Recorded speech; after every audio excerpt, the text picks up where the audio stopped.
মতিনগর সীমান্তের ৯৮ নম্বর গেটের ওপারে ৯০টি পরিবার একত্রিত হয়ে সোমবার মুখ্যমন্ত্রীর কাছে আবেদন করেন তাদের বিদ্যুৎ সংযোগ যেন ছিন্ন না করা হয়। তাদের বক্তব্য, রাজ্যের মুখ্যমন্ত্রী তদন্ত করে দেখুন পরিবারগুলো বিদ্যুৎ বিল দিয়ে বিদ্যুৎ চালিয়ে যাচ্ছে, বিপিএল ভুক্ত পরিবারগুলো বিদ্যুৎ যাতে ছিন্ন করে না দেওয়া হয়।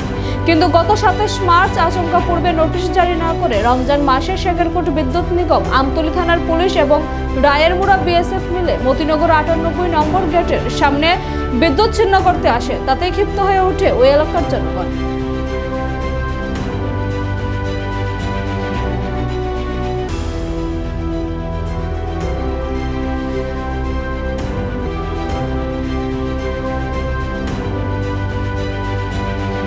গত মার্চ মাসের ২৭ তারিখে আচমকাভাবে নোটিশ ব্যতীত আমাদের মতিনগর এলাকার ৯৮ গেটের আউটসাইডে যারা আমরা রয়েছি তারা বিদ্যুৎ কানেকশন ডিসকানেকশন করার লাগিয়া রায়েরমুড়া কোম্পানি কমান্ডার এবং ইলেকট্রিক অফিসের যে এসডিও আছে তারা মিলিতভাবে সেটা জোরপূর্বকভাবে আমাদের লাইনটা কাটা দেওয়ার চেষ্টা করে।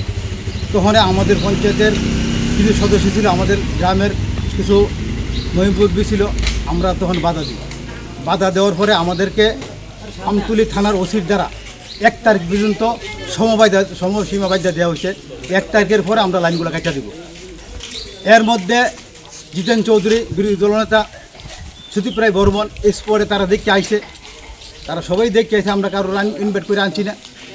এই রমজান মাসের মধ্যে, রোজা মাসের মধ্যে লাইনগুলো কাটিয়ে দিয়ে দেবো অতগুলো পরিবারের, ৮০-৯০টা পরিবারের এই দুঃখ বেদনা তারা আইসার স্পটে দেখছে। আমরা ৫০ জন কনজিউমার আমরা সঠিক আইন পালন করে সঠিকভাবে বিল দিয়া প্রদান করে, আমরা কোনো বকায়া বিল নাই। আমরা ৫০ জন কনজিউমার আমরা কারেন্ট বিল দেওয়া যাচ্ছি। এখানে এই বিষয়টা বিধানসভার মধ্যে উঠছে, মাননীয় মুখ্যমন্ত্রীর গুছুরে গেছে কথাটা জেলা প্রশাসকের থেকে।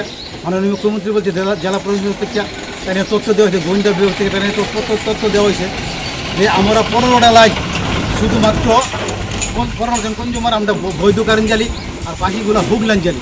কেন হুক লাইন জ্বালার কোনো প্রশ্নই নেই, অপশানই নাই, যেহেতু এখানে কেবল লাইন করা আছে।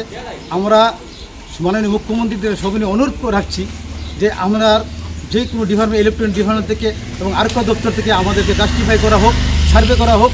আমরা ৫০টা কনজিউমার আমরা লিগেলভাবে বিল পরিশোধ করে আমরা কারেন্ট কন্টিনিউ জ্বালতেছি।